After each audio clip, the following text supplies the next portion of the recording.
कौन ब्रह्मा का पिता है, कौन विष्णु की मां, शंकर का दादा कौन है, हमको दे बता।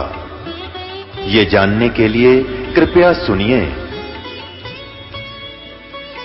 जगत गुरु तत्वदर्शी संत रामपाल जी महाराज के अमृत वचन सर्व पवित्र धर्मों के पवित्र शास्त्रों के आधार पर। पुण्यात्माओं, अब ये सतनाम, ये सतनाम कौन सा? 2 अक्षर का।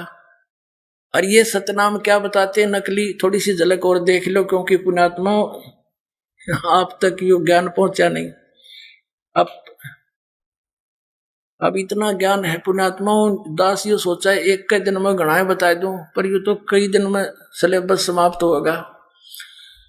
वो सतनाम तो फिर बताऊंगा, पहले इनकी और थोड़ी सी पोल खोलूं। वो तो कई बार बता दिया है, सतनाम के बताओ, सतलोक भी वही, सतनाम भी वही। अब हम फिर आते हैं वही, ये संत मत प्रकाश भाग 1 पर, इसके परमात्मा की वाणी पढ़ रही थी हम पृष्ठ 17 पर। अब यहां से हमने शुरुआत की थी तो हम आगे चल पड़े। यहां से शुरुआत करते करते हमारे थे करने नो दीदार महल में प्यारा है, ये कबीर साहब की वाणी है। ये मंत्र सारे हम आपको बता चुके हैं। फिर आगे त्रिवेणी के संत समाओ, संत सूर्य का घर लाओ, सुषमन सेती ध्यान लगाओ, ये श्वास के सिमरण की ओर संकेत है। अब ये सारा कुछ परमात्मा ने बता दिया। घंटा संग सुनो द्वंदोई, सेंस कमल दस जगमग होई, डाकनी साकनी बहु के लकारे, जम संग कर धर्मदूत अंकारे। सतनाम सुन भाग्य, सतगुरु से मिला हुआ सच्चा नाम जब उच्चारण किया सारे भाग्य। अब आगे चलो, हम अपने मतलब की बात देखेंगे इसमें। अब हम यहाँ आ जाते हैं आगे, इसने सारा कुछ बता दिया आगे क्या क्या है। और यहाँ आगे हम षोडश भानु हंस को रूपा, और बीना सतधुन बजे अनुपा, हंस करत संवर सिर भूपा, सतपुरुष दरबारा है। यहाँ देखो नीचे तक 88 दीप रचाए, और हीरे पन्ने लाल जड़ाए, मुरली बजत अखंड सदाए, तहाँ सोहम झनकारा है। सोहम हद तजी जब भाई, सतलोक की हद पुन आई, और उठत सुगंध महा अधिकाई, जाको वार न पारा है। अब देखो यहां पर आगे, षोडश भानु हंस को रूपा, जब सतलोक में पहुंच गए, यहां बताया है कि सोहम हंस तजी जब भाई, सतलोक की हद पुनाई। जब सतलोक में जीवात्मा पहुंच जाती है तो उसका 16 सूर्य जितना तेज बन जाता है उसके रूप का। षोडश भानु हंस को रूपा, षोडश माने 16, भानु माने सूर्य, हंस माने उस पुण्यात्मा जो यहाँ से स्वच्छ होकर के भक्ति करके ऊपर जाता है सतलोक में। और बीना सतधुन बजे अनुपा, ये 25 में कड़ी है। हंस करत चंवर सिर भूपा, सतपुरुष दरबारा है। ओए होए। अब देखो कहते हैं जब वो सतलोक में पहुंच जाती आत्मा, उसका 16 सूर्य जितना रूप बन जाता है। और वहां पर एक बीना सतधुन, वह धुन वहां बज रही है। तो सतलोक में वो धुन, बीना सतधुन, आगे देखो। और हंस करत चंवर सिर भूपा, सतपुरुष दरबारा है। सतपुरुष भी मनुष्य दृश्य है, उसके ऊपर वहां गया हुआ हंस, वो हंस आत्मा यानी भक्त अपने परमात्मा के सिर पर चंवर करता है। अब इनकी छुरी क्या है अज्ञानियों की, के मोक्ष प्राप्त प्राणी आत्मा ऊपर सतपुरुष में, वहां चेतन ही चेतन है, प्रकाश ही प्रकाश है, भगवान नहीं है, वो तो समुद्र है एक प्रकाश का। और उसमें आत्मा ऐसे मिल जाती है जैसे बूंद समुद्र में। अरे अज्ञानियों, वाणी तले रे परमात्मा कबीर साहब की, मन ग्रंथ काल के दूतों, ये तो पहले न बता रहे थे निराकार निराकार, और परमात्मा ने बता रखा वो साकार है, मनुष्य दृश्य है, उसके एक रोमकूप में करोड़ सूर्य मिला दे, करोड़ चंद्रमा, इतना तेज उस परम पिता का। और वहां गई हुई आत्मा उसके चंवर करते हैं तो समुद्र में लीन होगी, बूंद चंवर किस पर करेगी, वहां भगवान है ही नहीं। तो ये देखो षोडश भानु हंस को रूपा, 16 सूर्य जैसा प्रकाश हो जाता है। और बिना सत धुन बजे अनुपा, यह सत धुन असली धुन वहां पर बज रही है। हंसा कर चौर सिर भूपा, भूप माने उस राजा के, सारी सृष्टि के मालिक भगवान के सिर पे चौर करता है। और वो सतपुरुष दरबारा है, वो सतपुरुष का दरबार सतलोक सचखंड है। और कोटिन भानु उदय जो होई, एते ही पुन चंद्र खलोई, पुरुष रोम सम एक न होई, ऐसा पुरुष दरबारा है। कहते हैं उस पुरुष माने सतपुरुष परमात्मा के एक रोमकूप में करोड़ सूर्य, कोटिन भानु कोटि करोड़ सूर्य, और इतने ही फिर चंद्रमा दोनों मिला दे। और पुरुष रोम सम एक ना होई, परमात्मा के एक रोमकूप की रोशनी के बराबर उनका इन दोनों करोड़ करोड़ सूर्य चंद्रमा का प्रकाश भी सही नहीं, पूरा नहीं होता, फीका रहता है। ऐसा पुरुष दीदारा है, ऐसे परमात्मा का दर्शन है, वो देखा जाता है। ये है वो प्रकाश ही प्रकाश है। और उस महात्मा जाकर डूब कर मर जाती है। अरे फूटे बाग तुम्हारे, तुम ऐसे गुरु हमारे। इब सतपुरुष से आगे की बातें बताई हैं। आगे अलख लोक है, उस तो आगे उसकी अरब सूर्य जितनी एक रोमकूप की शोभा है। फिर आगे अलख लोक है, अलख लोक है, फिर अगम लोक, फिर अकय लोक।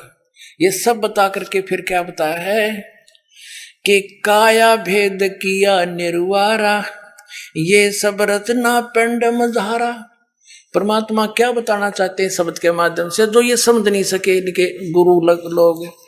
इसमें ये बताया कि ये जो मैंने बताया है ये सतलोक के अंदर है, लेकिन इस माया ने, इस दुर्गा ने काल के आदेश से उस सतलोक की झूठी रचना इस पिंड के अंदर कर रखी है, इस ब्रह्मांड में बना रखी है।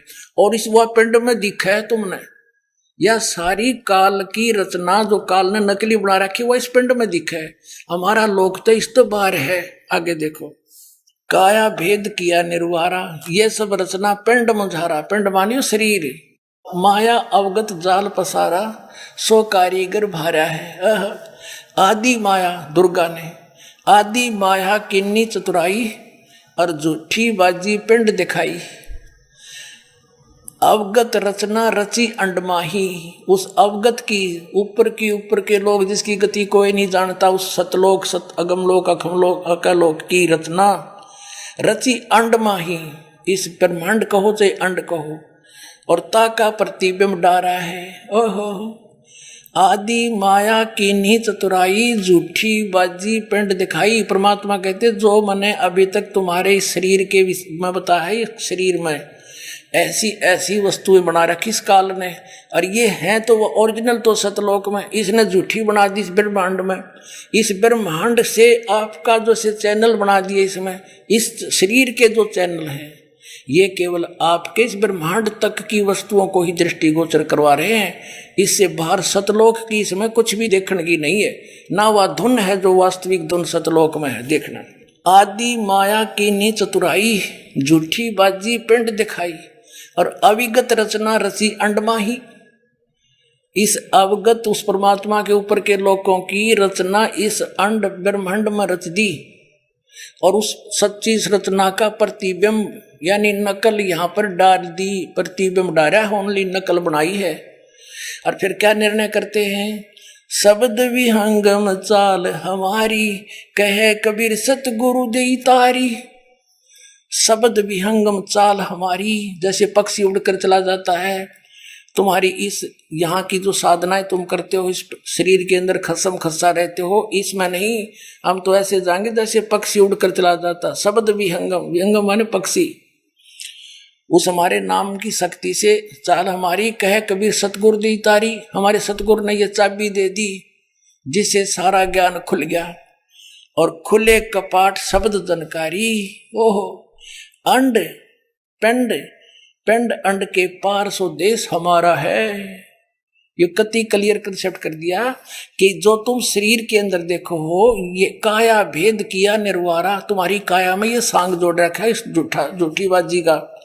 सो और ये सब रचना पिंड में जा रहा, इस पिंड कहो चाहे शरीर कहो, यानी ये पिंड है, ये शरीर टीवी है, ये ब्रह्मांड है, इसको अंड भी कहते हैं, इसको ब्रह्मांड भी इसी को कहते हैं, क्योंकि इसकी इलिप्टिकल शेप है, अंड आकार है, और यो है एक ब्रह्मांड। उसके अंदर पूरे उस परमात्मा की सारी रचना इस ब्रह्मांड में रच दी उसने, उसका प्रतिबिंब इसमें है। तुम इसमें जख मार रहे हो, इसमें तो है नहीं। अंड और पिंड के पार सो देश हमारा है। आदरणीय गरीबदास साहिब ने कहा है, कोई है रे परले पार का, जो भेद को है झनकार का। कोई है रे परले पार का, जो भेद कहे झनकार का। असली धुन तो कहते वहां बज रही है सत धुन, या तो नकली धुन है इस काल की, आंख बांध कर कान बंद करके बहरे हो गए। ये तो अंड और पिंड के पार सो देश हमारा है। जो इसमें धुन सुना हुआ सब काल की धुन है। बोलो सतगुरुदेव। परम पिता परमात्मा पूर्ण ब्रह्म सारी सृष्टि के रचनहार कबीर देव जी, कबीर परमेश्वर जी, ये हमारे पिता हैं। हम प्राणी यहाँ काल के जाल में फंसे हुए हैं। आपको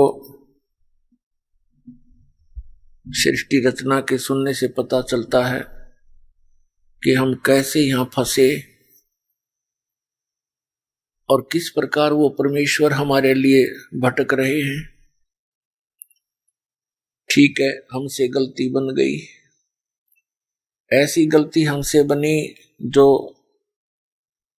अक्षमा योग्य नहीं थी, फिर भी कहते हैं पूत पिता से बेमुख होई, तो भी पिता जान मल धोई। यदि पिता से पुत्र विमुख हो जाता है और वो फिर भटक कर धक्के खा के कष्ट उठा करके और पुनः अपने पिता की शरण में आ जाता है, तो सब उसके अवगुणों को जानते हुए भी अपने पिता उनको क्षमा कर देते हैं। तो पुण्यात्माओं, ये हमारे पिता है, हमसे गलती हुई और जिस कारण से हम यहाँ इतना कष्ट उठा रहे हैं। पुण्यात्माओं, अभी तक हमें सत्संग प्राप्त नहीं हुआ। हमने कभी जोर देकर सोचा ही नहीं कि ये हमारे साथ ऐसी घटनाएं क्यों घट रही हैं। जन्म होता है, खुशी मनाई जाती है, मृत्यु होता है, हाहाकार मच जाता है। कोई रोगी है, कोई कोढ़ी है, किसी का अंग भंग है, कोई व्यवसाय के कारण कष्ट में है, कोई धन अधिक होने से दुखी, कोई धन के बिना दुखी, कोई संतान से दुखी, कोई संतान के बिना दुखी। आजीवन इस शरीर को ही सुरक्षित रखने के लिए, इसी को चालू रखने के लिए हम सारा जीवन लगे रहते हैं। 100 जगह झूठ बोलते हैं, ना जाने कितने पाप कर डालते हैं बगैर ज्ञान के। फिर उनका दंड भोगने के लिए पशु पक्षी आदि योनियों में हमें जाना पड़ता है। खाओ पियो, फ्रेश हो जाओ, फिर खाओ पियो, सो जाओ, पढ़ के उठते फिर धंधे पर लग जाओ, और इसी प्रोसेस में कभी अचानक मृत्यु हो जाती है। जिन कार्यों को हम अति अनिवार्य जानते हैं वो अधूरे ही रह जाते, हम चले जाते हैं। तो परमात्मा कहते हैं, जब तक आपको आध्यात्मिक संपूर्ण ज्ञान नहीं होगा तब तक आप इधर सोच भी नहीं सकते, इस मार्ग पर कदम भी नहीं रख सकते। आध्यात्मिक संपूर्ण ज्ञान, कंप्लीट ज्ञान पूर्ण संत दिया करते हैं और स्वयं परमात्मा आकर ही वो यथार्थ ज्ञान प्रदान किया करते हैं। फिर उन महापुरुषों को जिनको परमात्मा मिले वो भी फिर परमात्मा के यथार्थ ज्ञान को ही प्रचार किया करते हैं, वो झूठ नहीं बोल सकते। तो जिन महापुरुषों ने परमात्मा को पाया वो संख्या में थोड़े थे, और जिन्होंने जनता को बरगलाया, झूठी कथा सुना के, शास्त्र विरुद्ध साधना बता के, काल के जाल में फंसाया वो बिना गिनती के असंख्यों हैं। तो हमारे आसपास जो हमें ज्ञान प्राप्त हुआ वो अज्ञान था, और जिन महापुरुषों ने ज्ञान दिया वो संख्या में कम थे। उनके ज्ञान पर हमें विश्वास हुआ नहीं, क्योंकि हमें बरगलाने वाले घने व्यक्ति थे। उसका कारण क्या था कि हम उनके बहकावे में आ जाते थे। उसका कारण ये था कि हम अशिक्षित थे, और जिनको हम आचार्य, गुरु, ब्राह्मण, मंडलेश्वर, महर्षि माना करते थे वो संस्कृत भाषा अवश्य जानते थे, लेकिन उनको आध्यात्मिक ज्ञान नहीं था। एक भाषा विशेष के जान लेने से कोई महर्षि नहीं बन जाता या कोई संत नहीं बन जाता, विद्वान नहीं बन जाता। कोई संस्कृत में विद्वान है तो इंग्लिश में वो अविद्वान है, उसको कख नहीं पता उसका। विद्वान कौन होता है? जिसको पूर्ण अध्यात्म ज्ञान है, चाहे वो अक्षर ज्ञान भी नहीं रखता। भाषा प्रथम है, लिपि बाद में बनी है, व्याकरण भी उसी से बनाई जाती है। तो पुण्यात्मा, आज आपको वो सुअवसर प्राप्त हुआ है जो कभी आपको असंख्यों युगों के बाद प्राप्त हुआ होगा। कौन सा सुअवसर? कि ये बिचली पीढ़ी का समय, ये परमात्मा के ठीक का समय, कलयुग का 5500 वर्ष बीत जाना, और इस अध्यात्म ज्ञान का और सतनाम का और सारनाम का सार्वजनिक करने का अवसर समय परमात्मा ने दिया है। और इस समय आपका मानव शरीर, तो पुण्यात्माओं, आपके किस्मत का कोई पैमाना नहीं जिसे नापी जा सके, आप कितने पुण्यकर्मी प्राणी हो। लेकिन जो मार्ग आपको प्राप्त हुआ है, इसके ऊपर अंतिम सांस तक दृढ़ रहना है। जरा सा भी गलती खा गए, चाहे अंतिम समय में भी आप इस मार्ग से विचलित हो गए, तो काल के जाल में रह जाओगे। लेकिन आपका किया हुआ ये भक्ति कर्म, सिमरण, सेवादान, ये आपके साथ रहेगा। लेकिन वो साथ तो रहेगा, और वो आपको यह संसारिक काल का सुख भी अत्यधिक प्रदान कर देगा। लेकिन लाभ क्या हुआ उससे? जो उद्देश्य था वो तो रह गया। जो पुण्यात्मा आज इस भक्ति युग में परमेश्वर कबीर जी की शरण में इस दास के माध्यम से आएंगे, और ये ऐसे मंत्र हैं जो बहुत ही जल्दी आपको भक्ति से चार्ज कर देंगे।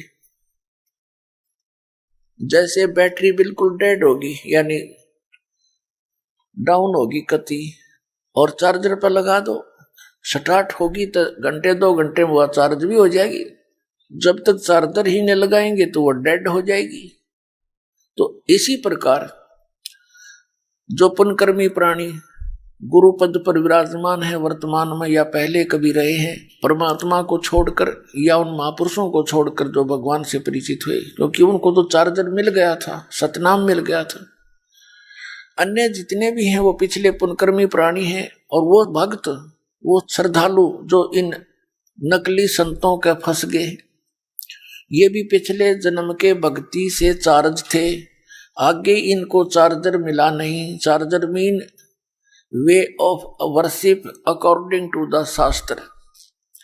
शास्त्र विधि अनुसार ये सत साधना प्राप्त हुई नहीं, तो जिस कारण से उनकी पिछले जन्म की बैटरी यानी पुण्यकर्म रहे, तब तक चार्ज रही वो बैटरी, तब तक तो उनके घरों में सारे सुख दिखाई देते थे। और फिर एकदम ही वो सुविधाएं समाप्त हुई। जो ये मान रहे थे कि हम इन राधा स्वामी पंथ के प्रवर्तकों द्वारा, संतों द्वारा दिए मंत्रों को जाप कर रहे हैं, जिस कारण से हमें सुख हो रहे हैं, आज उनके घरों में कैर टूट रहे हैं। पुण्यात्माओं, ये काल का जाल है। काल ये चाहता है कि ये नास्तिक हो जाए, इनकी आस्था हट जाए भगवान से। और परमात्मा ये चाहता है कि जब तक ये पिछली पीढ़ी का समय आवे तब तक इनकी आस्था भगवान में बनी रहे। कुछ ऐसी लीला वो स्वयं ही करने आते हैं, ऐसी लीलाएं करके जाते हैं जिससे हमारा भगवान में विश्वास दृढ़ रहता है। जैसे द्रौपदी का चीर बढ़ाना, ये श्री कृष्ण के बस की बात नहीं थी, परमात्मा ने स्वयं लीला की थी। सोचल छिद्र मैं करूं अपने जन के काज, तो उनका चीर बढ़ाया था परमात्मा ने सूक्ष्म रूप में आके। तो आज तक हमारी भगवान के प्रति दृढ़ता रही। फिर बीच में ये काल के दूत आ गए, इन्होंने ये कहना शुरू कर दिया, ये महर्षि सिद्धानंद जैसे अज्ञानियों ने, कि ये कभी नहीं हो सकता। अरे जब भगवान मनुष्य जैसे ही कर्म करेगा तो भगवान कहां से हो गया? फिर वो परमात्मा उसी को कहते जो अनहोनी को होनी कर दे और होनी को करे अनहोनी। तो अब ये नास्तिकता की तरफ चल पड़े थे। अब जैसे महात्मा बुद्ध कौन थे? ये महापुरुष थे, पुण्यकर्मी प्राणी थे पिछले जन्मों के। ये स्वर्ग में से सीधे पृथ्वी पर जन्मे थे और राजा के घर जन्म हुआ।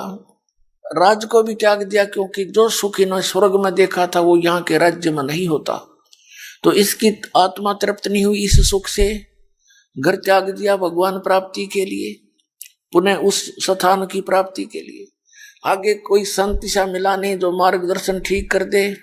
इसने हठ योग किया, गया के अंदर वट वृक्ष के नीचे बैठकर साधना शुरू की।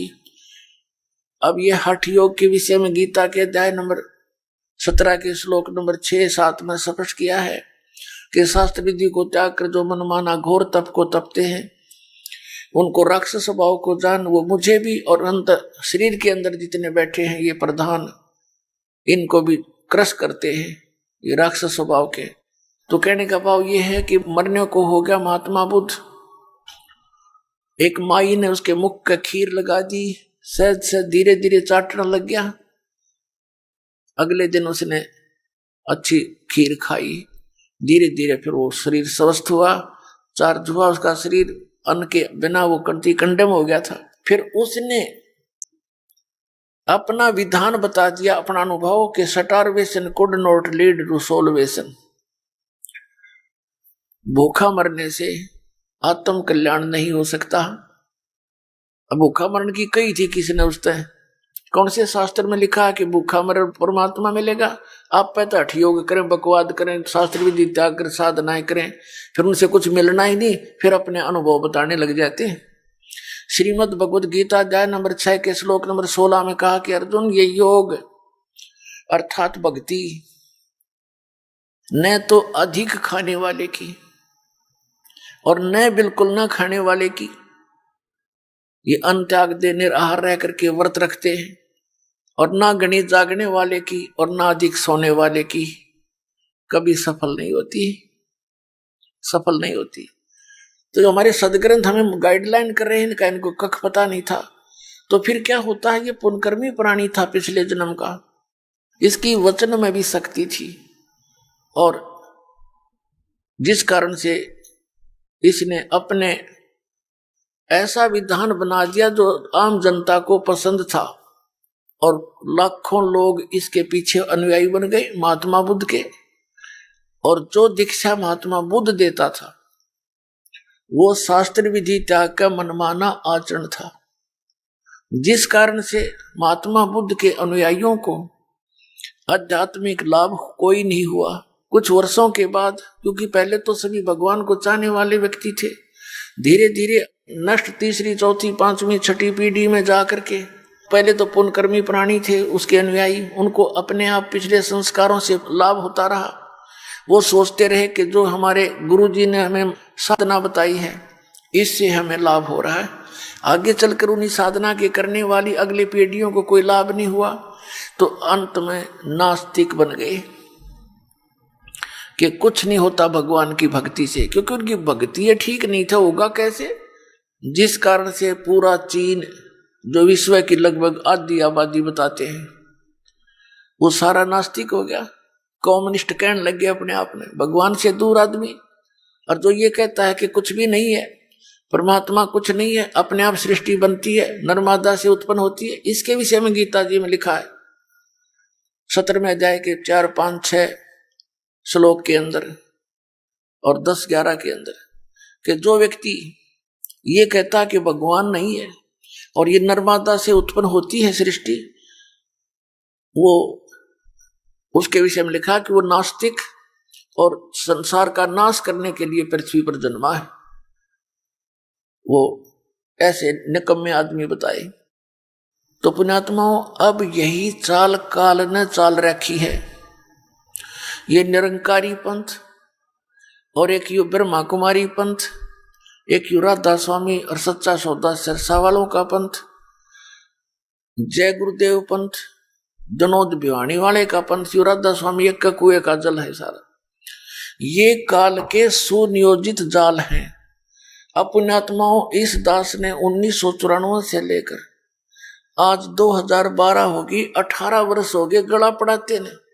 और बूंदा अच्छा कहें, मुझे मैं सच्चा ज्ञान बताऊं, मुझे बुरा कहें, और मुश्किल से ये 10-1 लाख व्यक्ति हुए होंगे।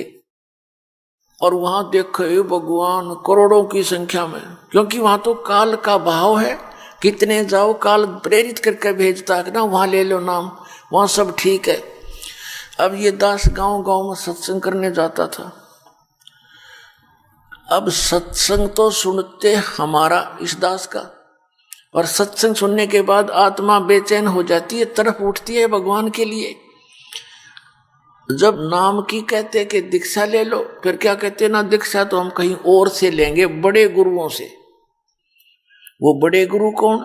राधा स्वामी वाले, वहां लाखों व्यक्ति जाते हैं, आपके पास तो 50 व्यक्ति सत्संग सुनने आ रहे हैं। शुरू की बातें, मैं कहा भाई बड़ा काल ने बड़ा काम कराए। तो अब सत्संग सुने हमारा, हर नाम ले वो सच्चा सौदाले का जाकर सिरसा गया।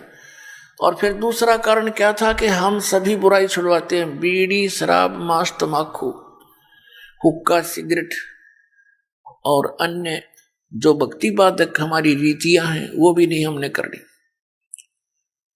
तो वो क्या कहते हैं, भाई बीड़ी तो नहीं छूटा है। कोई कहता भी मैंने नाम लेना है, किसी से वो पता लगता है कि ये कोई दूसरे गुरु से उपदेशी है, उसके पास जाकर उसने कहा कि मैंने नाम लेना है लेकिन मैं बीड़ी नहीं छोड़ दूंगा। तो कहते राधा स्वामी वाले और धन सतगुरु वाले कहते बीड़ी की कोई बात नहीं, आ जाते ना नाम दुआ के ले। वो गिल हो लिया, बस बीड़ी छोड़नी नहीं, नाम गुरु जी का ले लिया, मोक्ष हो जाएगा। अब खाक मोक्ष होगा उसका। एक बहन अपनी बहन को नाम दिलाने लाई, उसने बताया कि ये मेरी बहन है। वो उसकी बहन पहले से दीक्षित थी दास से। उसने जो हमारे से दीक्षित थी, भगवान कबीर साहब की शरण में थी, उसने बताया जी यह मेरी बहन है और 8-7 वर्ष से ये राधा स्वामी का नाम ले रही है और इसकी इतनी दुर्गति हो रही है, बे बुरा हाल हो गया इसके घर का, और मुश्किल से मना के लाई हूं। न्यों कहें गुरु ना बदला करते। और जो उसके आसपास की जो औरतें थी वो न्यों कहती थी गुरु तो ऐसा बदल लिया, ऐसा खसम बदल लिया। अरे फूटे बाग थरे, गुरु का नाता अलग है। गुरु एज ए डॉक्टर, पति अपने स्थान पर है। जैसे एक डॉक्टर से रोग निनाश हो रहा तो 6 बदलने चाहिए अपना जीवन बचाने के लिए, ये कोई बात है। फिर दूसरा नो बोली मैंने पता था कि ये बीड़ी बैड़ी पिया करे। मैंने कहा बहन तू बीड़ी भी पीती होगी? अखा जी बीड़ी छोड़नी पड़ेगी। कहने लगी जी ठीक है छोड़ दूंगी, छूटेगी तो। मैं ऐसा नहीं, ये छोड़नी पड़ेगी। अगर जी छोड़ दूंगी। वो नो कहने लगी, बोला जी पहले तो मैं नहीं पीती थी, नाम लेने के बाद पीने लगी। अरे तेरे फोटे बाग, नाम ले पा छोड़ दिया करें, शुरू कराया करें, तारी सारी उल्टी रीति। वो कहने लगे जी मैं पहले नहीं पीती थी, सत्संग करती थी गांव में, औरतें जैसे उनकी चर्चा होती है, ज्ञान चर्चा है, तो वहां बीड़ी का प्रसाद देते हैं। एक प्लेट में खोल के बीड़ी अलग अलग और माचिस बीच में एक रख देते हैं और सब ने अनिवार्य होता है प्रसाद है पी ले। तो शिवदयाल जी भी हुक्का पाड़ा करता, तो इनका हुक्के कोई आंट नहीं तमाकू की। और परमात्मा कहते अमल आहारी आत्मा कदे न पावे पार। भांग तमाकू छोतरा आफू और शराब, कह कबीर कैसे हो बंदगी ये तो करें खराब। अब प्रसंग चल रहा है, हम उसी पर आते हैं। तो वहां से नाम ले आए क्यों, वहां कोई मर्यादा की आवश्यकता नहीं। सारे संसारी कर्म वैसे ही करते हैं जो एक भक्त को नहीं करने चाहिए।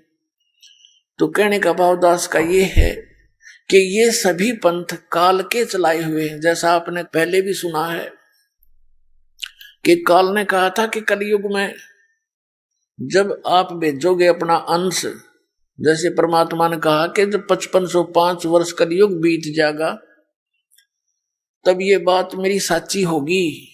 क्या साची होगी कि मैं कलयुग में उस 5500 जो वर्ष कलयुग बीत जाएगा अपना अंश भेजूंगा, अपनी प्यारी आत्मा अपना दास भेजूंगा और वो सतनाम देने का अधिकारी होगा।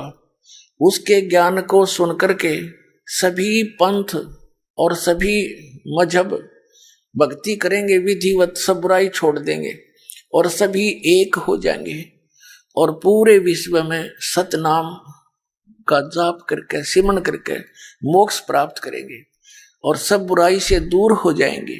सतयुग जैसा माहौल पूरी पृथ्वी पर इस भक्ति युग में एक बार पुनः फिर होगा। तो तब काल ने कहा था कि मैं और भी बहुत से पंथ आपके सतलोक सचखंड के नाम ले लेकर चलवा दूंगा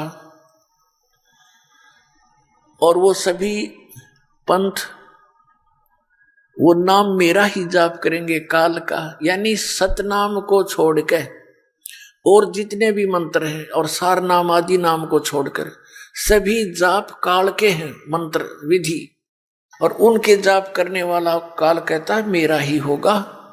ये प्रोमिस करा था परमात्मा से, प्रार्थना करके वचनबद्ध किए थे भगवान आपका नाम जपें आपका, आपकी भक्ति करें आपके और मेरी करें वो मेरे।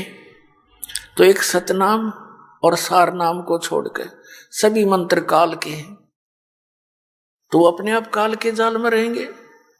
तो इस काल ने कहा था कि 12 पंथ करूं मैं साजा, नाम तुम्हारा ले करूं आवाजा। 12 पंथ नाम जो ले ही वो मेरे मुख आन समोही, और अनेक पंथ चलाऊं। वो 12 पंथों से अलग कहता और अनेक, जैसे ब्रह्मा कुमारी, राधा स्वामी पंथ, दंदन सतगुरु, सच्चा सौदा, जगमाल वाली और सिरसा पंथ और ये जय गुरुदेव पंथ, वे 5 नाम जाप करते हैं। सच्चा सौदाड़न थोड़ी सी चतुरता कर ली, काल मूर्त सब स्वरूपी राम सतपुरुष, ये कोई मंत्र है? ये तो एक महिमात्मक नाम है, उस परमात्मा के उपमात्मक नाम है, उसको तो हमने पाना है, उस सतपुरुष को, अकाल मूर्त को। जल की महिमा सुनाई जा रही है, जल पानी नीर करते रहो। क्या जल मिल जाएगा? उस जल पानी नीर को तो हमने ढूंढना है, उसका प्रोसेस अलग है। हैंडपंप लगाओ, वो की मारो और फिर हैंडपंप ऊपर लगेगा मशीन और फिर उसकी पूजा करो, उसको हलाओ, सेवा करो, वो जल निकलेगा। ऐसे ही सतनाम और आदि नाम और प्रथम के वो 5 नाम, ये पूरा प्रोसेस है उस जल को प्राप्ति का, उस सतपुरुष को प्राप्ति का। ये पूजा ही नहीं है, पूजा उसकी होती है जिसको इष्ट रूप में हम मानते हैं। जैसे एक पतिव्रता बेटी होती है, पतिव्रता पत्नी होती है, वो अपने ज्वाइंट फैमिली में रहती है, जेठ भी होते हैं, जेठानी भी होती है, देवर और देवरानी भी होती है, सास ससुर भी होते हैं, छोटी बड़ी ननद भी होती है, रिश्तेदार भी आते हैं और भी कोई मित्र प्यारे उसके पति और ससुर के आते हैं। तो सबका आदर करती है, सबसे प्यार से बोलती है और बहुत अच्छा व्यवहार करती है, लेकिन वो उनकी पूजा नहीं कर रही, वो पूजा तो अपने पति की कर रही है। आदर सत्कार कोई अन्य वस्तु होता है। अब पूजा में और सत्कार में दिन रात का अंतर होता है। अब जैसे वो पहले ऐसे ढंग से रहती है घर में, पतिव्रता लड़की में सारे गुण होया करे, वो एक गुण से पतिव्रता नहीं बन जाती। वो तो पतिव्रता लट्ठम लट्ठा रहे, सारा दिन ननद गेलिया, कदे सास के साथ, कदे ससुर के ने गाली दे रही, वह क्या की पतिव्रता, वो तो कलियारी है। तो पतिव्रता के अंदर सारे गुण होया करें। पतिव्रता तो है ही है, साथ में वचनव्रता भी होनी चाहिए, यानी ऐसे वचन बोला जो किसी दुख ना दे। तो वो ऐसी लगती है कि जैसे सबको बहुत अच्छा प्यार देती है, सबको अपनी सी लगती है। लेकिन जब वो ज्वाइंट फैमिली अलग होती है, वो ज्वाइंट फैमिली में रहती थी, इकट्ठा परिवार में रहती थी, जब वो भिन्न भिन्न होते हैं तो उसे में देखो पूजा किसकी करती थी, उसके हिस्से में एक चम्मच भी आई होगी उसको भी नहीं छोड़े, जब बैठा लाओगी कि मेरी है, अपने पति के साथ अपने घर में चली जाएगी जो उसके हिस्से में आए हैं, फिर ना देखे उनकी तरफ जाकर कर भी। तो पुण्यात्माओं, हम यहाँ इस पृथ्वी पर रह रहे हैं, हमारा एक ज्वाइंट फैमिली है, उसमें हमारे मुखिया कौन है? ये तीनों देवता, रजगुण ब्रह्मा, सतगुण विष्णु, तमगुण शिव जी, दुर्गा और गणेश, और साथ में ये ब्रह्म। तो हम इनके साथ रह रहे हैं, ये हमारी ज्वाइंट फैमिली है, ये यहाँ के प्रधान हैं। तो यहाँ के प्रधानों से हमें, जब तक हम यहाँ रहेंगे तो सभी सुविधाएं नहीं से प्राप्त होगी हमें। और जब हम यहां से चलेंगे तो हम इनकी जो साधना करते हैं, ये पूजा नहीं करते, ये हमारा एक नैतिक धर्म बना है, इनका सत्कार करें, बड़े छोटे का यथोचित सत्कार करना हमारा कर्तव्य बनता है। तो हम इनका सत्कार करते हैं, पूजा नहीं करते हैं। जैसे आपने बैंक लोन ले रखा है और साथ में मीटर कनेक्शन ले रखा है, बिजली का, पानी का और टेलीफोन कनेक्शन ले रखा है, तो इन सब का जो तुम बिल भरते हैं आप, तो पूजा थोड़ी है, वो तो उनका देना है, उसको प्यार से दिया जाता है, प्रेम के साथ उनके साथ व्यवहार, अपना कांटेक्ट रखा जाता है। तो वो पूजा नहीं है, वो हमारा अपना जो एक शिष्टाचार होता है, उस आधार से हम उनको बैंक का लोन भर रहे हैं तो वो हम प्यार देते हैं, चाय पिलाते हैं, बैठो जी, आओ जी। और हम बैंक लोन ना देंगे तो अगले दिन गाड़ी लेकर आ खड़े होंगे, अब भाई तेरा सील करते हैं। तो इसी प्रकार हमने सतलोक चलना है, और यहाँ के जितने भी ये प्रधान हैं, इनका कर्जा हमने उतारना है। उस कर्जे को उतारने के लिए, उस लोन को उतारने के लिए हमने कौन कौन सी साधनाएं करनी है, कौन कौन सी मजदूरी करनी है। साधना का अर्थ मजदूरी होता है और पूजा अलग होती है। तो साधना तो प्रोसेस है, जैसे हम पूजा तो करते हैं जल की, और साधना कौन सी है, वो हैंडपंप लगाते हैं, वो हमारी साधना है। फिर ऊपर मशीन लगाते हैं और मशीन लगा के फिर जल निकालते हैं, वो भी साधना में ही है। और उद्देश्य क्या है सब मजदूरी करने का, कि हमें जल मिले। तो जल के लिए सारा कुछ ये प्रोसेस हो रहा है। ब्रह्मा विष्णु महेश के जो मंत्र आपको दिए जाते हैं, ये प्राथमिक चिकित्सा समझ लो आपकी। तो ये हमारी पूजा नहीं है, ये तो मजदूरी है। लेकिन पाना क्या हमने जल पाना है, वो अकाल मूर्त पाना है, वो सतपुरुष पाना है, उसका प्रोसेस है। ये 5 नाम प्रथम आपको दिए जाते हैं। तो ये पहले केवल 5 नाम ही दिए जाते थे, क्योंकि परमात्मा ने कहा था, धर्मदास मेरी लाख दुहाई, और ये सार मूल ज्ञान की तबार ना जाए। अभी इस मूल ज्ञान को सार्वजनिक नहीं करना। इन 5 नामों के जाप से बहुत लाभ होता है। यहाँ का संसारिक लाभ आपको कलम तोड़ मिल जाएगा इन 5 नामों से, जो आपको 7 दिए जाते हैं अब, प्रथम और लास्ट। इसके अतिरिक्त जो बीच के मंत्र हैं, इनसे आपकी सांसारिक सुविधा बहुत मिलनी शुरू हो जाएंगी। ये इतने गजब के मंत्र हैं, ये वास्तविक मंत्र हैं इन भगवानों के। जैसे कई लोग कहें कोई मंत्र दे दे गुरुजी, नहीं। अब जैसे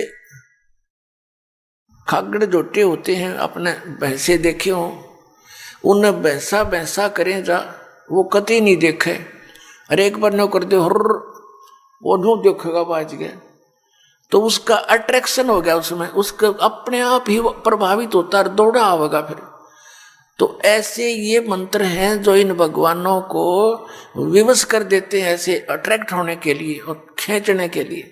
इसलिए सतनाम कहलाता है। ये जो 2 अक्षर का मंत्र है, ये सच्चा नाम है। और इसी से प्रभावित होते हैं। तो पुण्यात्मा, ये जो 5 नाम हैं, पहले परमात्मा ने धर्मदास साहिब जी को कहा था ये 5 नाम देना, लेकिन अब परमात्मा ने आदेश दिया है कि ये 7 नाम देना।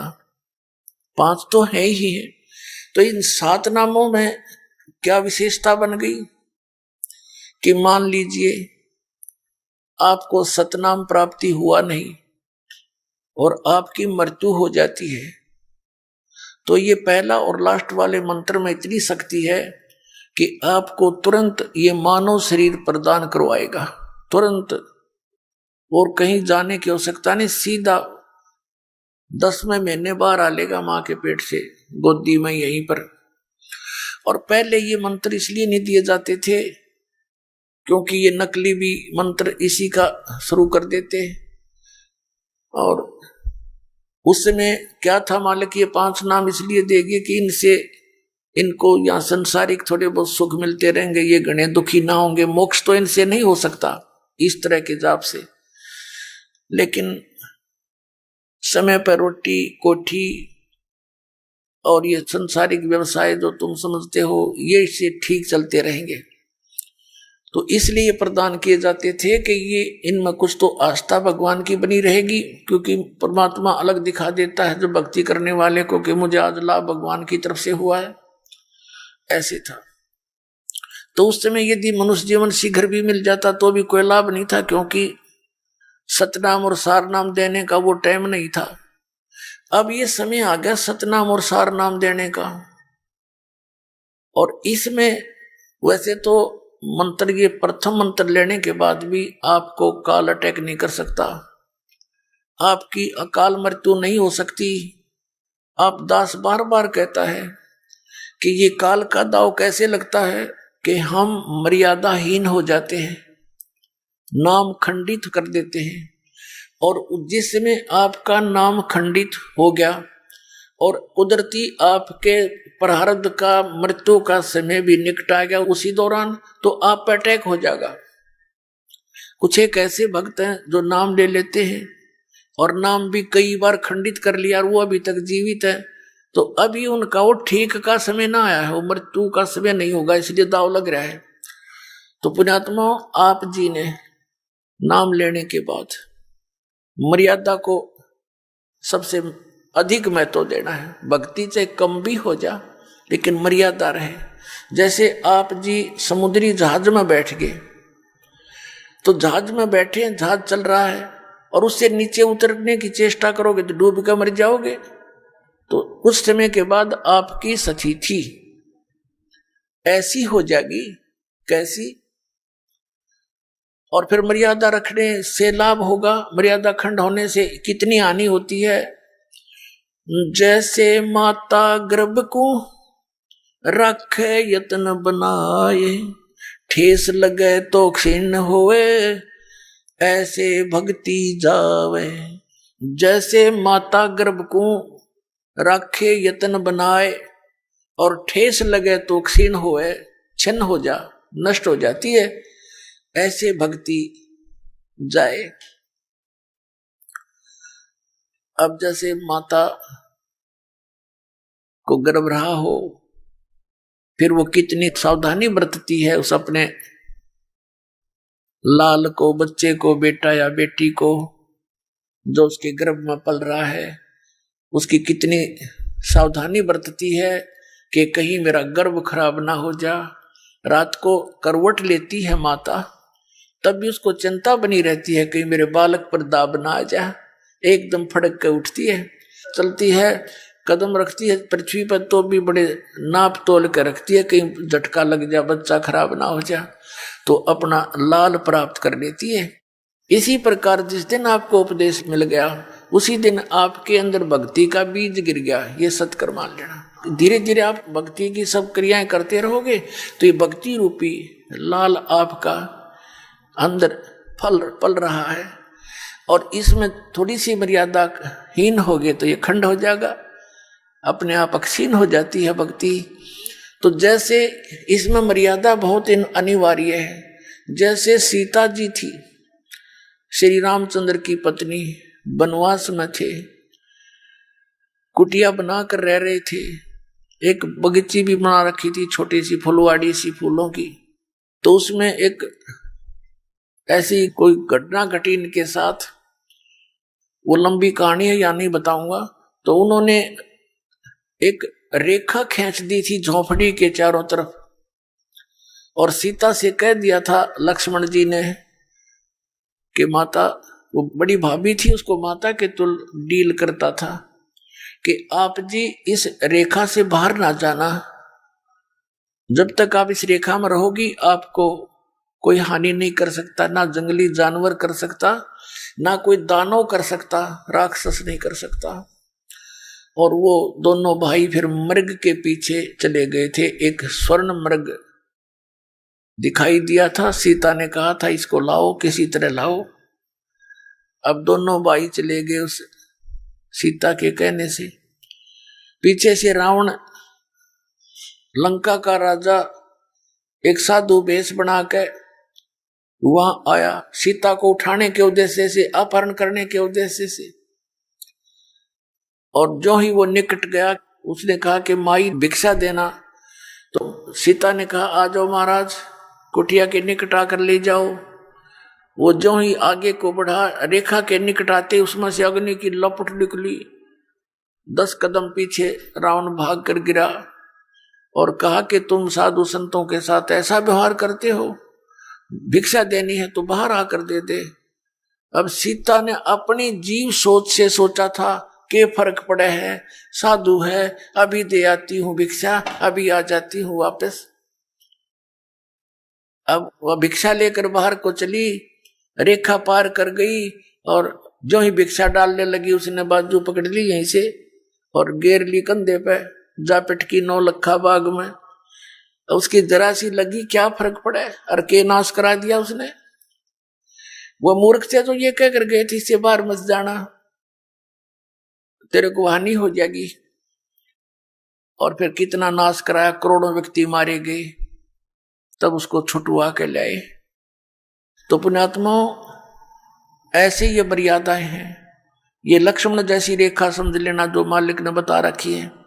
आन उपासना नहीं करनी, बीड़ी शराब मांस तंबाकू छूना भी नहीं है, किसी और देव पर आसक्त नहीं होना, हमने पतिव्रता पद पर आना है। जैसे जो पतिव्रता पति से राती, आन पुरुष नहीं भावे, बस पीहर में सुरत परितम में, ऐसे ध्यान लगावे। पतिव्रता पत्नी अपने पति के अतिरिक्त किसी भी पुरुष से, वो किसी प्रकार का भी, उसको कोई वस्तु वांछित नहीं होती। कहने का भाव यह है, चाहे कोई सोने का स्वर्ण का बन करके पुरुष खड़ा हो जा, उसमें उसका पति वाला भाव नहीं हो सकता। तो ऐसे ही हम अपने कबीर परमात्मा और पूर्ण परमात्मा कबीर साहिब जी के अतिरिक्त किसी भी देव से, किसी भी अन्य देवता से, भगवान से हम कोई भी वस्तु नहीं मांगे। यदि उनकी तरफ जरा सा भी ध्यान हमारा गया कि ये इससे अर्ज करो मुझे ये वस्तु दे दे, तो हम पतिव्रता पद से गिर गए। क्योंकि जो परमात्मा ने साधना बताई है उससे ये अपने आप देंगे। कैसे देंगे? एक कैसा दे सब सदे, सब साधे सब जावे, माली सींचे मूल को, फले फूले अगाए। एक कैसा दे सब सदे, और सब साधे सब जावे।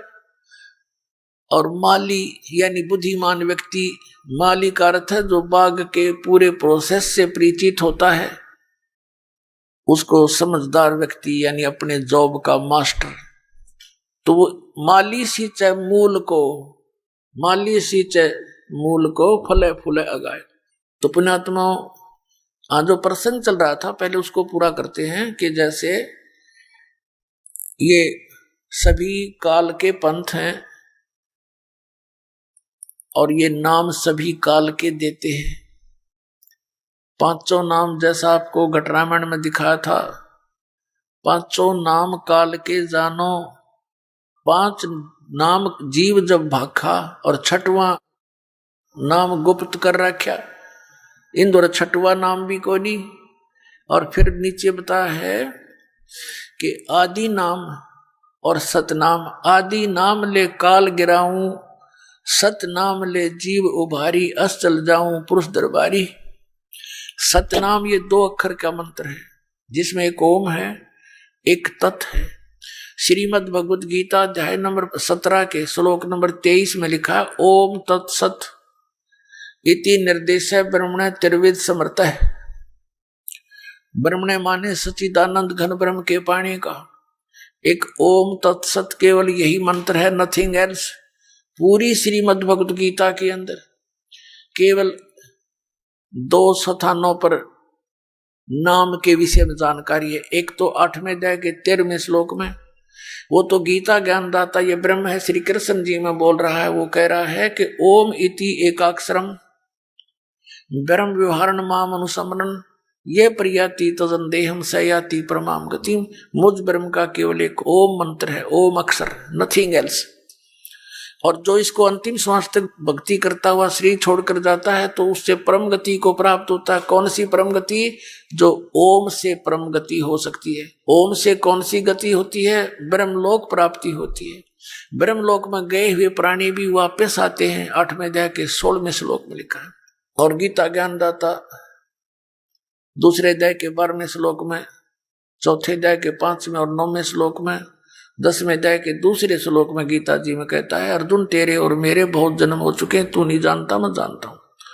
तो इसी सिद्ध है कि ब्रह्म का मंत्र का जाप करने वाले भी जन्म मृत्यु के दीर्घ रोग में ही ग्रस्त रहते हैं। फिर 17वें अध्याय के 23वें श्लोक में बताया कि वो सच्चिदानंद घन ब्रह्म की साधना। कौन से सच्चिदानंद घन ब्रह्म? 8वें अध्याय के प्रथम मंत्र में अर्जुन ने पूछा कि हे प्रभु, आपने 7वें अध्याय के 29वें श्लोक में जिस तत्ब्रह्म के बारे में कहा है कि उस तत्ब्रह्म को जानकर, सारे अध्यात्म ज्ञान को जानकर और सभी कर्मों से परिचित व्यक्ति केवल जरा और मरण से छूटने का ही प्रयत्न करता है। जरा माने बुढ़ापा और मरण माने मृत्यु। तो 8वें अध्याय के प्रथम श्लोक में पूछा, फिर किम तत्ब्रह्म? वो तत्ब्रह्म क्या है, अध्यात्म क्या है और ये कर्म क्या है? 8वें अध्याय के 3 श्लोक में गीता ज्ञानदाता ने कहा वो परम अक्षर ब्रह्म है। वो गीता ज्ञानदाता से अन्य है। और 4 अध्याय के 32 और 34 श्लोक का ये निष्कर्ष है कि बताया है कि जो धार्मिक अनुष्ठानों की जानकारी है वो सच्चिदानंद घन ब्रह्म की वाणी में विस्तार से कही गई है। ब्रह्मणे मुखे शब्द है मूल पाठ के अंदर 4 अध्याय के 32वें श्लोक में। तो मूल पाठ में है ब्रह्मणे मुखे। इन्होंने अनुवाद गलत कर दिया, वहां पर गीता अनुवादकर्ताओं ने वेद की वाणी कर दिया। अरे भले आदमियों, ब्रह्म माने वेद होता है, ब्रह्म माने तो भगवान होता है। जैसे और वेद उसका संविधान है, जैसे राजा और संविधान में जो अंतर है, राजा का अर्थ कोई संविधान करता है तो कितना बुद्धिमान होगा। आइए अब हम उन श्रद्धालुओं के अनुभव जानते हैं जो जगत गुरु तत्वदर्शी संत रामपाल जी महाराज जी से दीक्षा प्राप्त कर चुके हैं तथा उनके द्वारा बताए गए भक्ति मार्ग पर चल रहे हैं। सर नमस्कार। नमस्कार सर। सर क्या नाम है आपका? सर मेरा नाम राम अवतार भैरवा है। राम अवतार जी कहाँ से आए आप? सर मैं सवाई माधोपुर राजस्थान। संत रामपाल जी महाराज जी की शरण में आने से पहले आप क्या भक्ति साधना करते थे? संत रामपाल जी महाराज जी से नाम दीक्षा लेने से पहले मैं उन देवी देवताओं की पूजा करता था और उनको व्रत रखता था। मंगलवार शनिवार का व्रत रखता था और मैं उनको जैसे शाम सुबह अगरबत्ती लगाना, दीपक जलाना। सर आपने बताया कि जो हिंदू धर्म की पारंपरिक पूजाएं हैं वो पूजाएं आप कर रहे थे, तो फिर आपको संत रामपाल जी महाराज जी से नाम दीक्षा लेने की क्या जरूरत आन पड़ी? सर मैं बहुत दुखी था। मैंने राज्य से संत रामपाल जी महाराज की शरण ग्रहण नहीं की। मुझे मजबूरी में संत रामपाल जी महाराज की शरण ग्रहण की थी। हमारे गांव के एक राधेश्याम भगत जी है, जो मेरे से पहले संत रामपाल जी महाराज जी से नाम दीक्षा ले रखी थी। वो बार बार कहते थे कि आप संत रामपाल जी महाराज की दीक्षा ले लो। मैंने बोला भगत जी इसमें क्या क्या नियम है। उन्होंने कहा कि एक तो ये बीड़ी सिगरेट दारू मांस अंडा अफीम नुक्ता वगैरह धार्मिक स्थलों पे मनाना नहीं है। तो मैंने कहा मैं कि ये कैसे हो सकता है कि आपको यदि लाभ लेना है तो ये करना ही पड़ेगा। भगत जी मैं उनसे बार बार संपर्क में रहा हूँ, लेकिन मैं परेशान था, इसलिए उनसे बार बार संपर्क करना पड़ा था। क्या परेशानी थी आपको? सर मैं देवी देवताओं के कर्जा होने के कारण, परेशान होने के कारण मैं बहुत परेशान था, इसलिए मुझे संत रामपाल जी महाराज की दीक्षा ग्रहण करनी पड़ी। सर आपने संत रामपाल जी महाराज जी से नाम दीक्षा कब ली? सर संत रामपाल जी महाराज से 6/1/2012 में मैंने नाम दीक्षा ग्रहण की। सर जैसा कि आपने बताया कि संत रामपाल जी महाराज से नाम दीक्षा लेने से पहले आप काफ़ी परेशान थे, तो क्या संत रामपाल जी महाराज से नाम दीक्षा लेने के बाद आपको राहत मिली? आपके जीवन में कोई बदलाव आया? सर सबसे बड़ा लाभ तो संत रामपाल जी महाराज की दीक्षा लेने के बाद मुझे एक सरकारी नौकरी मिली, जो संत रामपाल जी महाराज की दया से ही मिली। मैं ज़्यादा पढ़ा लिखा नहीं था और मेरी पढ़ाई लिखाई भी बहुत कमज़ोर थी। मैं 1-2 बार फेल हो गया, 10वीं 12वीं में फेल हुआ, लेकिन मुझे संत रामपाल जी महाराज की दया से ही नौकरी मिली। नहीं तो मैंने आस छोड़ दी कि मुझे नौकरी नहीं मिलेगी। संत रामपाल जी महाराज की दया से ही अब मैं नौकरी कर रहा हूँ। कर्जा भी मेरा गुरु जी की दया से, संत रामपाल जी महाराज की दया से कर्जा पूरा चुका दिया मैंने। अब मालिक गुरु जी की दया से मैं बढ़िया अपना जीवन व्यतीत कर रहा हूँ। सर अब मेरे पास किसी प्रकार का कोई परेशानी नहीं है। पहले मेरे पास कर्जा था, जो मानसिक स्थिति मेरी खराब थी, बहुत परेशान था। मेरे रिश्तेदार वगैरह सारे यूँ कहते कि वो कोई काम धंधा तो करता नहीं है, निठल्ला डोलता रहता है, सारे लोग ताने मारते थे। जब संत रामपाल जी महाराज जी से नाम दीक्षा लेने के बाद मुझे गुरु जी की दया से नौकरी मिली, तब जाके मेरी समाज में भी वैल्यू हुई और वैल्यू करने लगे सब। सर संत रामपाल जी महाराज से और भी कोई लाभ मिला है आपको? सर संत रामपाल जी महाराज की दीक्षा लेने के बाद मुझे लाभ मिले थे। सर मेरे पत्री थी, मैं बहुत परेशान था। संत रामपाल जी महाराज जी से मैंने प्रार्थना लगाई, सर मेरी पत्री की दया करो। संत रामपाल जी की दया से ही मेरे पत्री पेशाब के रूप में बाहर आ गई थी। सर बिगड़ दवाई के, कोई दवाई नहीं खाई, अपना आप ही है, बिगड़ दवाई बाहर आ गई पत्री। सर और कोई लाभ? सर मैं एक बार ड्यूटी गया था, शाम को हो गया था, लंबा रास्ता था, उबड़ खाबड़ रास्ता था, शाम पड़ गई थी। मैं बाइक से घर पे आ रहा था और कच्चा रास्ता था, लंबा रास्ता था। जब मेरी गाड़ी चल रही थी 40 की स्पीड पे, तो मेरी गाड़ी एक पत्थर पे चढ़ गई सर, और दोनों साइड में खाई थी सर 50 फीट की। तो वो मेरी ने सोचा कि मेरी गाड़ी आज मेरा अंत हो गया, मैं गाड़ी पूरी 50 फीट के नीचे गिरेगी।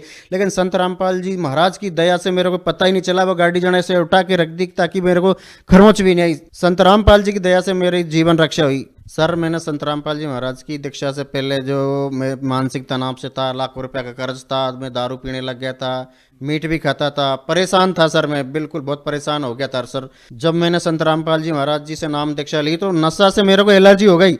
जब कोई जर्दा भी बीड़ी पीता, धुआं था, तो मेरे को चक्कर आ जाता। मैं बिल्कुल उनके पास में नहीं बैठता हूँ, अब मैं बिल्कुल ही नफरत करता हूँ नशा से।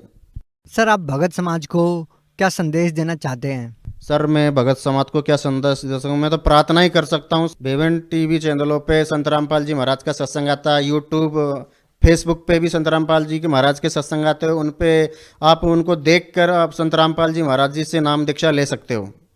बहुत बहुत धन्यवाद। धन्यवाद सर।